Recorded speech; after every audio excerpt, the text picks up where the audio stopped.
김형석 교수가 지은 어떻게 믿을 것인가 라는 책을 여러분에게 소개하겠습니다. 그 책에 나와 있는 6.25 전쟁 때 일어났던 실화입니다. 6.25 전쟁 때 북한이 침공해서 서울이 함락당하게 됩니다. 그때 공산당들이 내려와서 연세대학교를 접수했답니다. 한강철교가 이미 끊어져 버렸기 때문에 피난을 못 간 사람들 중에 특별히 연세대 교직원들이 있었던 것입니다.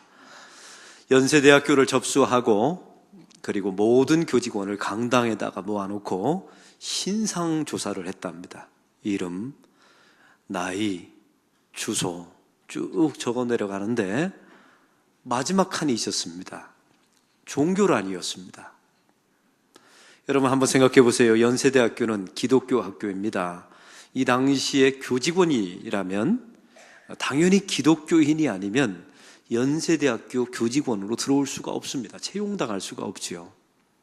놀라운 사실은 그 자리에 있었던 수십 명의 사람 가운데 모든 사람들이 다 빈칸으로 남겨두었답니다. 근데 오직 한 사람만이 장로교인이라고 썼답니다. 그 한 사람이 정석혜 교수님이십니다. 연세대학교에 서양 철학을 담당했던 거목이었던 정석혜 교수님이 딱 한 명 장로교인이라고 썼다는 것입니다. 이것 때문에 그 정석혜 교수님은 엄청난 고초를 당했다고 해요. 그 정석혜 교수님은 술, 담배를 끊지 못하는 분이었답니다. 그리고 교회에서 어느 날 장로님이 되시겠습니까? 했더니 나는 술, 담배도 끊지 못했고 그리고 나는 보편적인 그리스도인이 아니라 나는 장로직은 감당할 수가 없습니다 라고 거절했던 사람이었답니다. 그 한 사람만 장로교인이라고 썼답니다. 사랑하는 성도 여러분, 저는 이 이야기를 책으로 읽으면서 이런 몇 가지 생각을 해보게 되었습니다. 우리 누가 진짜이며 누가 가짜였던 것입니까? 그 진짜와 가짜는 도대체 언제 드러나는 것입니까? 우리 한국 교인이 1000만 명이라고 말하는데 그 앞에 이와 똑같은 상황이 벌어지고 빈칸을 채우라면 저와 여러분은 채우실 겁니까? 비워놓으실 겁니까? 우리 교인이 1000명이 넘는 많은 교인들이 출석하고 있는데 이와 똑같은 상황이 벌어지고 여러분 앞에 종교란을 쓰라면 여러분은 뭐라고 쓰시렵니까? 또 우리 주님께서 재림하시기 전에 마지막에 대환란이 찾아오게 된다는데 우리는 배교하지 않고 끝까지 견딜 수 있을까요? 또한 성도들이 살아가면서 편한 길, 좋은 길만 주어지면 좋을 텐데 왜 하나님께서는 이런 환란을 성도들에게 허락하시는 것입니까? 이런 질문을 해보게 되었습니다. 오늘 본문을 바로 이런 관점으로 바라보기를 원합니다. 사도 바울은 3차 전도 여행을 마치고 예루살렘에 들어가게 됩니다. 이제 예루살렘을 거쳐서 로마로 가고자 하는 것이 하나님의 계획이었던 것입니다. 사도 바울은 모함과 오해를 받아서 유대인들에 의해서 두들겨 맞게 되죠. 구사일생으로 천부장에 의해서 이제 구조당하게 돼서 쇠사슬을 채우고 안토니아 요새로 끌려가던 중이었습니다. 사도 바울은 정중한 모습으로 나에게 간증할 기회를 달라고 부탁하게 됩니다. 사도 바울의 여러 가지 간증 속에 오늘 본문은 마지막 내용의 간증을 21절에 소개하고 있습니다. 다 같이 21절을 읽겠습니다. 나더러 또 이르시되 떠나가라 내가 너를 멀리 이방인에게로 보내리라 하셨느니라. 사도 바울은 그 유대인들에게 마지막 설교를 할 때 이제 이방인 선교의 정당성을 이야기하고 있습니다. 유대인이나 이방인이나 우리 하나님께서는 차별하지 않고 동등하게 사랑하신다. 구원의 계획이 있다. 이걸 말씀하고 있는 것입니다. 이게 유대인들의 격분을 삽니다. 오늘 성경에 보니까 이렇게 유대인들이 반응합니다. 저를 세상에서 없애버리자, 죽여버리자라고 결심을 합니다. 그리고 사도 바울을 죽이는 살해 집단, 살해 결사대가 구성되게 되죠. 그래서 바울을 죽이기 전에는 내가 먹지도 않고 자지도 않겠다라고 유대인들이 발악을 합니다. 그 다음 성경에 보니까 옷을 벗어던지고 티끌을 공중에 뿌렸다라고 말합니다. 이것은 유대인들이 극심한 분노에 쌓였을 때 보였던 퍼포먼스를 이야기합니다. 보니까 천부장이 이제 심각한 사태임을 깨닫게 된 거죠. 사도 바울이 정중하게 간증하게 해달라고 기회를 주었네요. 주었더니 이 천부장이 알아듣지 못하는 히브리어로 간증을 시작하는 겁니다. 나중에 보니까 유대인들이 막 화를 내고 먼지를 막 뒤집어 쓰고 옷을 벗어제끼면서 분노하는 모습을 보게 된 거예요. 내용은 모르는지만 말이죠. 그래서 백부장을 시켜서 사도 바울을 안토니아 요새에 집어넣고 채찍질을 가하면서 이게 어찌된 일이냐 신문하게 되었다는 내용입니다. 사랑하는 성도 여러분, 오늘 여기서 우리는 한 가지 질문을 해보아야 합니다. 예루살렘에 가라고 하신 것은 주님이셨습니다. 예루살렘을 거쳐서 로마로 가야 될 것이다. 이건 사도 바울의 계획이 아닙니다. 하나님께서 이 바울에게 주셨던 하나님의 계획이었습니다. 그런데 하나님께서는 왜 이 사도 바울의 길에 환난을 더하셨을까요? 이 당시에는 2000년 전입니다. 자기 혼자 밥 먹고 살기도 힘든 세대예요. 더군다나 유대인들에게 복음을 전하는 것은 목숨을 걸어야 합니다. 그런데 하나님께서 이 선한 길, 하나님께서 인도하신 길, 하나님께서 지명하신 그 길을 걸어가는 이 바울의 인생에 왜 환난을 더하셨을까요? 그냥 편한 길, 좋은 길로 가면 얼마나 좋습니까? 하나님의 길인데. 고린도후서 11장 21절에 보니까 이렇게 말씀하십니다. 나는 40에 하나 감한매를 5번이나 맞았고 태장을 3번이나 맞았고 돌에 1번 맞았고 복음을 전하러 배를 타다가 3번이나 파산당했고 들의 위험, 사막의 위험, 유대인의 위험, 이방인의 위험을 당했다라고 사도 바울은 수없이 고백하고 있습니다. 사랑하는 성도 여러분, 좀 억울하지 않습니까?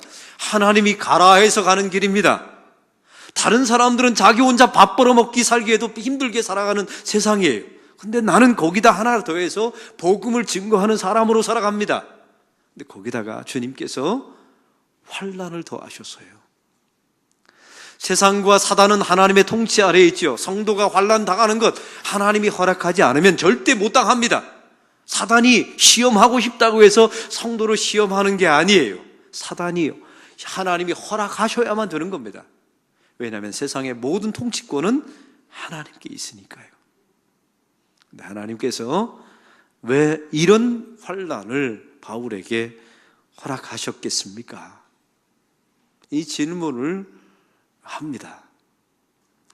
우리는 이 사도 바울이 당한 고난과 환난을 통해서 우리 주님께서 새로운 길을 열어주시는 것을 보게 됩니다. 그리고 그 환난 속에서 성도에게 주시는 유익이 있다는 사실을 알게 됩니다. 그 첫 번째 유익은 바로 그 환난을 통하여 성도들은 하나님만 의지하는 사람이 됩니다. 고린도후서 1장 8절 9절을 제가 읽겠습니다. 들어보십시오. 형제들아, 우리가 아시아에서 당한 환난을 너희가 모르기를 원하지 아니하노니 힘에 겹도록 심한 고난을 당하여 산소망까지 끊어지고 우리는 우리 자신이 사형 선고를 받은 줄 알았으니. 얼마나 고통이 극심했냐면 자기 자신이 사형 선고 받은 줄 알았답니다. 세상에 대한 모든 소망이 다 끊어졌다는 거예요. 그 다음 절입니다. 이는 우리로 자기를 의지하지 말고 오직 죽은 자를 다시 살리시는 하나님만 의지하게 하려 함이라. 할렐루야. 하나님만 의지하게 하기 위해서 하나님께서 성도들에게 이 사도 바울에게 환난을 허락하셨다는 겁니다. 만약 사도 바울에게 환난이 없었더라면 사도 바울은 사도의 직을 잘 감당할 수 없었을 겁니다. 만약 사도 바울에게 이 사단의 가시라고 하는 극심한 질병이 없었더라면 이 바울은 바울되지 않았고 도망갔을 거예요. 이 바울이 주님께 이 사단의 가시 그 지독한 질병을 고쳐달라고 3번이나 기도하지 않습니까? 그때 하나님께서 내 은혜가 내게 족하도다라고 말씀하십니다. 그 다음 말씀이 중요해요. 사도 바울이 자기의 입술로 고백합니다. 나는 나를 자고하지 않게 하려고 하나님께서 이 환난을 허락하셨다라고 말합니다. 교만하지 않게 하기 위해서 하나님께서 환난을 허락하셨다고 고백하고 있습니다. 사랑하는 성도 여러분, 환난과 사단의 가시가 사도 바울을 붙들어 놓은 거예요. 하나님의 사역을 끝까지 감당하도록. 그 자리 도망가지 않도록. 이것이 환난이 붙들어 놓은 겁니다. 사람은 참 묘한 게 있어요. 등 따시고 배부르면 예수 안 믿습니다. 사람이 모든 길이 편하고요, 자기의 모든 것, 내가 원하는 것을 다 얻어낸다고요, 그러면 여러분 이 자리에 한 명도 없을 거예요. 다 결핍과 환난이 있기 때문에 하나님 앞에 나와서 간절히 주님을 찾는 것이죠. 우리 교인 가운데 한 분이 얼마 전에 저한테 그러시더라고요. 자기가 너무 힘들고 어려워서 육체는 점점 노쇠해지고 쓸 돈은 없고 세상에 대한 소망은 사라지고 갑자기 잠들 때 이런 생각이 들더랍니다. 하나님, 내일 아침에 눈 뜰 때에는 제 눈 뜨지 않고 저를 데려가 주세요. 내일 아침에는 제가 깨어나지 않고 하나님 나라 갈 수 있도록 저를 도와주세요 라고 기도하고 주무셨답니다. 참 이상한 것은요, 그런 분들은 다 새벽 기도에 나와 있어요. 이거 다 나와서 하나님, 주님만이 나의 소망입니다. 하나님, 이 절망의 늪에서 나를 구원해 주십시오. 그런 간절함이 있어요. 근데 우리 주변에 보세요.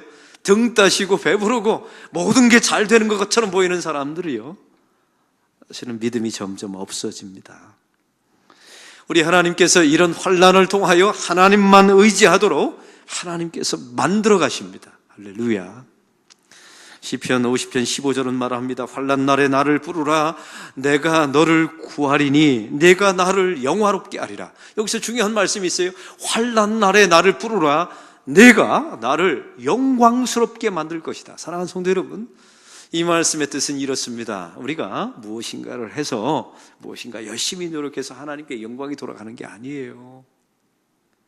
우리가 환난을 당할 때 하나님을 의지하는 그 태도, 우리가 하나님을 의지하는 우리의 그 삶의 모습이 하나님께 영광이 된다는 것입니다. 여러분, 그 어렵고 곤고한 날에 여러분 왜 하나님을 찾습니까? 하나님이 믿을만 하니까 찾는 거죠. 할렐루야. 맞죠? 여러분, 곤고하고 어려울 때 그때 써먹으라고 믿음 주신 것 아닙니까?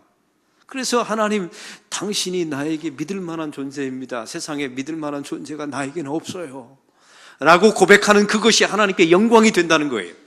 그 환난 날에 처한 사람에게 주님께서 어떻게 일하시는가를 보십시오.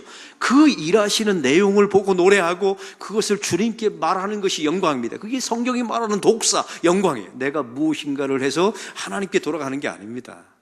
하나님을 의지하는 태도, 그리고 그 환난 중에 있는 나를 통하여 일하시는 하나님의 일들을 바라보는 것, 바로 그것이 영광인 줄로 믿습니다. 사랑하는 성도 여러분, 여러분의 인생 속에 환난이 길이 됨을 잊지 마십시오. 어떤 길입니까? 하나님을 의지하는 길이 됩니다. 오늘 환난 속에 또한 두 번째 열어주시는 길이 있습니다. 유익이 있죠. 그것은 환난 중에 있는 자들을 위로하시는 능력입니다. 고린도후서 1장 4절을 제가 읽겠습니다. 우리의 모든 환난 중에서 우리를 위로하사, 우리가 환난 당하면 우리 주님께서 가만두지 않고 위로하시겠다는 말이죠. 우리로 하여금 하나님께 받는 위로로서 모든 환난 중에 있는 자들을 능히 위로하게 하시는 이시로다. 여러분, 이 말씀의 뜻은 이렇습니다. 우리가 환난을 당했어요.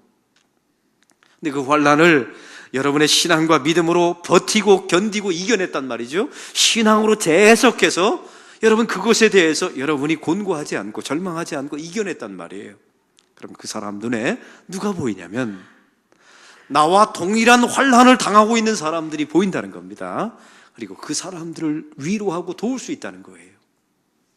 그래서 여러분, 아픔과 환난은 이겨낸 사람에게는 능력이 되는 겁니다. 은사가 되는 거예요.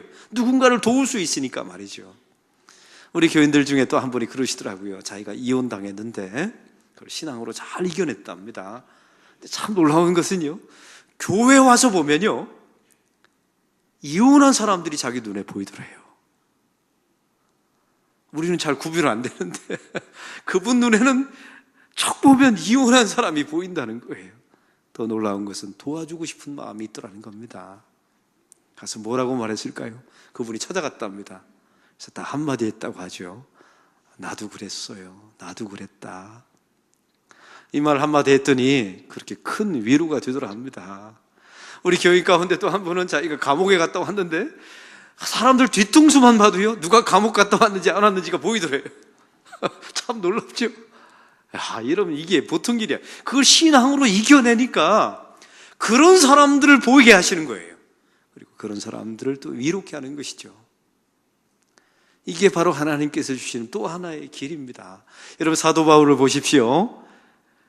그 감옥에 처했을 때마다 에베소서, 빌립보서, 빌레몬서 이런 성경에 옥중서신을 씁니다. 많은 사람 성도들에게 자기가 키웠던 교회, 하나님의 사람들에게 편지를 쓰게 되죠. 그게 성경책이 되지 않습니까? 사도 바울은 옥에서 그 편지를 쓸 때 이게 성경이 되리라고 상상을 했을까요? 물어보면 대답 좀 한번 해보세요.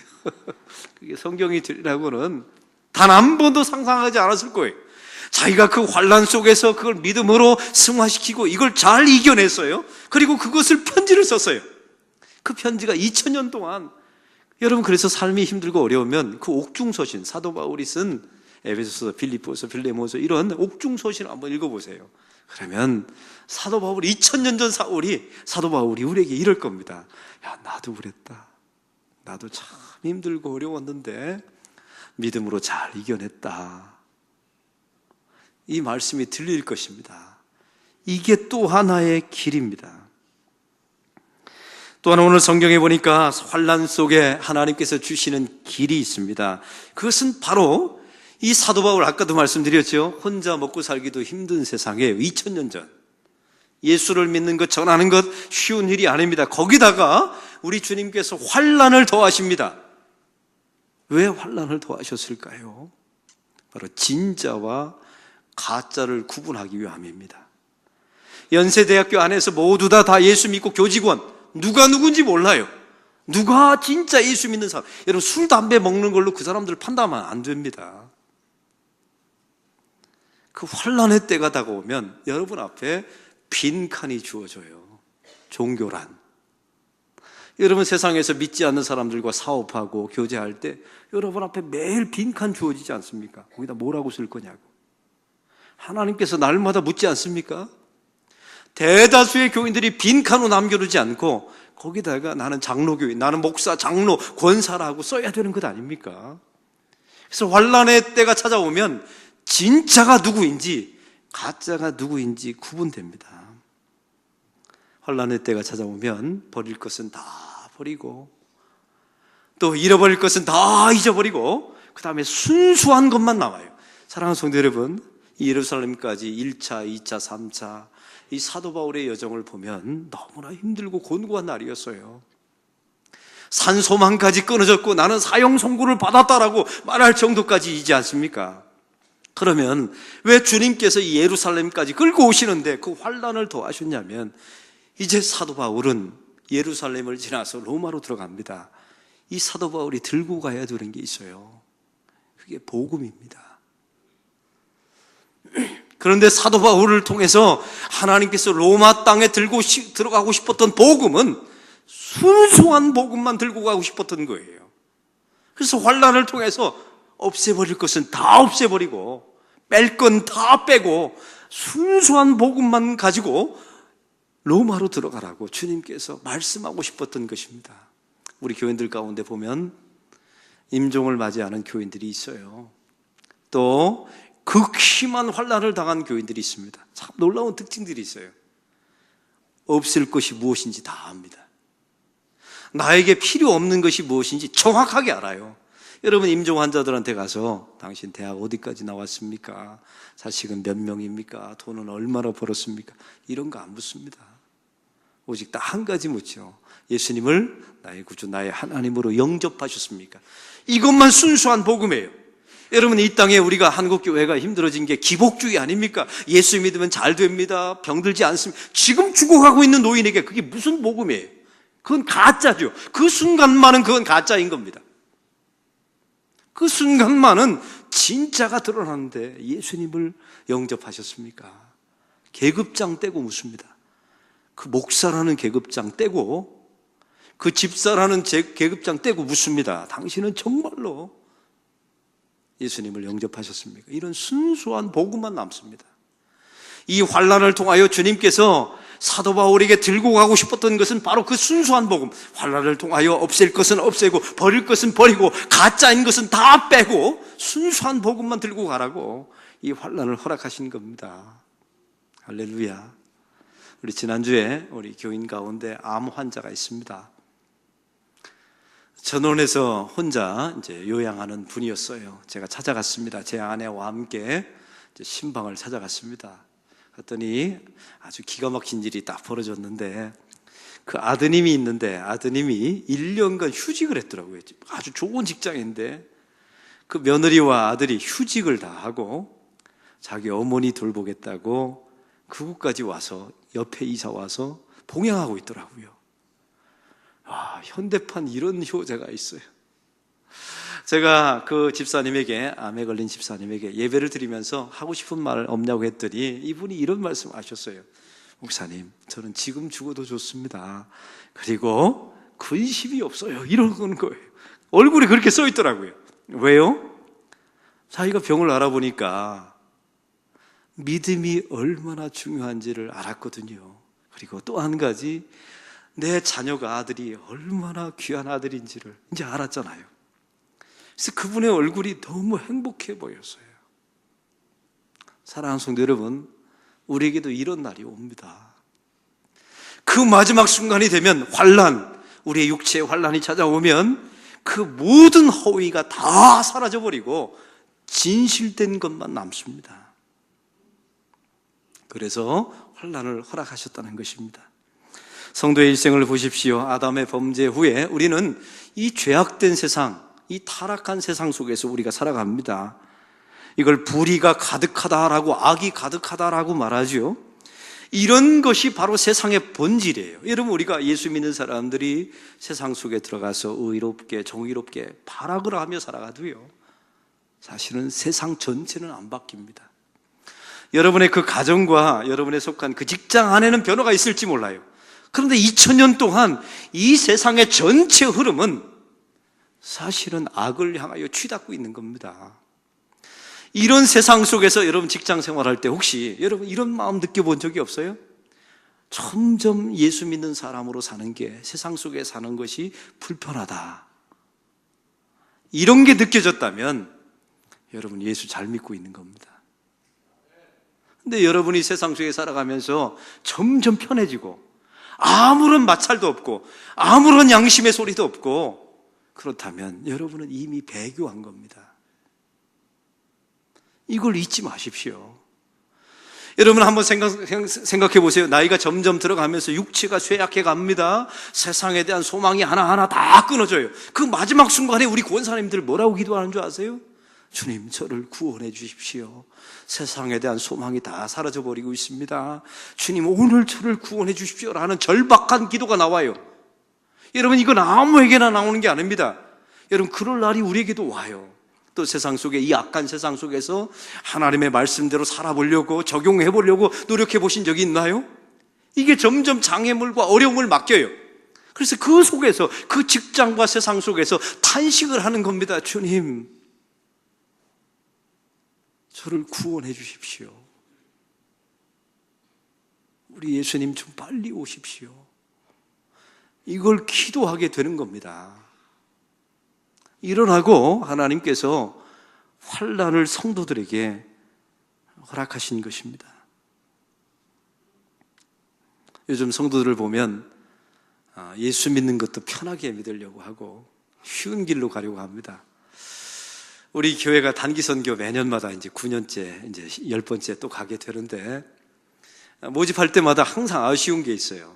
많은 분들한테 선교 가자고 하면, 거기 가서 불편한데요, 잠자리도 어려운데, 목사님 관광도 좀 넣고 쇼핑도 넣으면 한번 생각해 보겠습니다 그러더라고요. 제가 속으로 이런 생각이 들어요. 양심도 없다. 우리 조은주 선교사님이 선교하러 가서 죽은 곳에 우리가 그런 모습으로 가면 안 되지 않습니까? 사랑하는 성도 여러분, 우리가 이렇게 편하게 쉽게 살다가 정말로 그 인생의 마지막 순간에 이 육체가 노쇠하고 우리의 모든 세상에 살 소망이 끊어지고 이제 죽는다라는 사형 선고를 받았을 때, 여러분 빈칸에 나는 성도라라고 채울 자신이 있으십니까? 마지막 우리 주님께서 오실 때 7년 대환란이 일어난다고 말하는데, 수많은 핍박과 환란이 온다고 말했을 때, 여러분 그때 배교하지 않고 이렇게 편하게만 산다면 우리가 진짜 우리의 정조, 신앙의 정조를 지켜낼 수 있을 거라고 생각하십니까? 사랑하는 성도 여러분, 제가 부탁드립니다. 세상 속에서 살아가는 여러분이 점점 불편함을 느끼셔야 합니다. 그리고 나이가 점점 들어가면서 하나님이 저를 구원해 주십시오, 이런 기도 제목들이 여러분의 입술을 통해서 터져 나와야 합니다. 그게 성도입니다.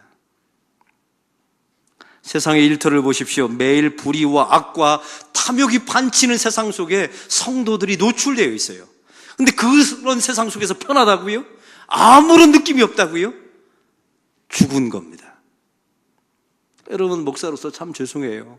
그럼 여러분 머릿속에, 목사님도 한번 세상 속에 살아보세요, 교회만 있으니까 그러신 것 아닙니까? 이럴 수 있어요.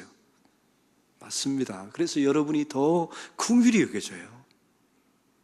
여러분, 그 믿지 않는 그 악이 드글드글한 그 세상 속에서 신앙의 정조 지키는 게 얼마나 어려운지, 말씀대로 살아보려고 하면 부딪히는 벽들이 얼마나 많은지 조금씩 느껴집니다. 여러분, 힘내세요. 힘내셔야 합니다. 잘 버티셔야 합니다. 세상은 안 바뀌어도 좋아요. 우리는 그리스도에게 속해 있기 때문에 잘 견디고 버텨야 돼요. 배교하지 않도록. 그리고 날마다 여러분의 일터와 삶의 현장 속에서 하나님 나를 구원해 주세요. 죽은데 구원 말고요, 지금 나의 삶의 현장에서 저를 좀 꺼내주세요. 그리고 하나님, 이 문제가 해결되지 않으면 예수님 재림해 주십시오, 기도하셔야 합니다. 이 환란이 성도들에게 길을 내어줍니다. 욥기를 여러분 아시지 않습니까? 욥이 사실은 애매한 고난을 당합니다. 어느 날 사단이 찾아와서 하나님께 시비를 걸죠. 시비 걸 정도 아니에요. 그런 존재도 아니지만, 하나님, 저 욥은요 하나님이 주신 돈 때문에 하나님 믿는 겁니다. 하나님이 자식을 많이 주시고 건강 주셨기 때문에 하나님 믿는 겁니다 라고 말하죠. 이때 하나님께서 말합니다. 그거 한번 치워볼까? 진짜 욥이 누구를 믿고 사는지 치워보라고 허락하십니다. 그 대신 하나님이 한 가지 조건을 달죠. 생명만큼은 건드리면 안 된다라고. 돈 치우고 자식 치우고 건강 다 치웠습니다. 여러분, 그럴 때 욥이 배반하지 않습니다. 그때 욥기의 전체 정신이 있어요. 첫째는 힘들면 힘들다고 소리치라는 겁니다. 이게 욥기의 신앙이에요. 두 번째, 아무리 환난 속에 있더라도 하나님에 대한 신뢰의 끈을 끝까지 놓치면 안 된다는 거예요.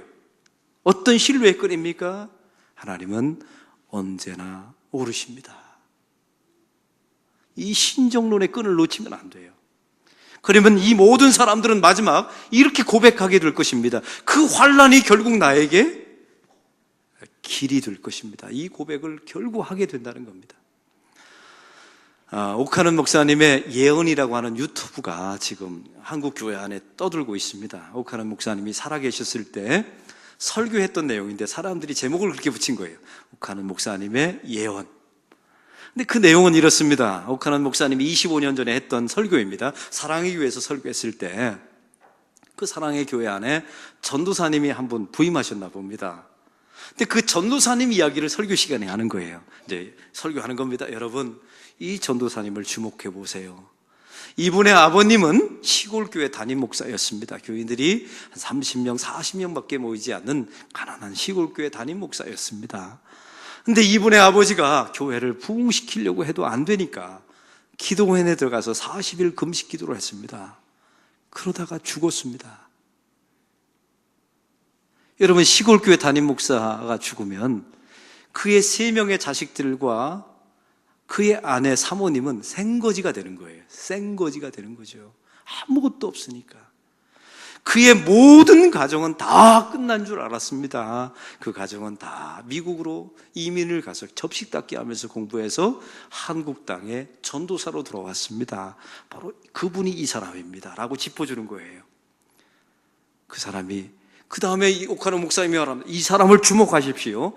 이 가정에게 임한 환난이 이 전도사님에게 어떤 길이 될지를 여러분 주목하십시오 라고 설교가 끝나요. 그분이 누구냐면, 그 지목받은 전도사님이 누구냐면 분당 우리 교회 이찬수 목사님이십니다.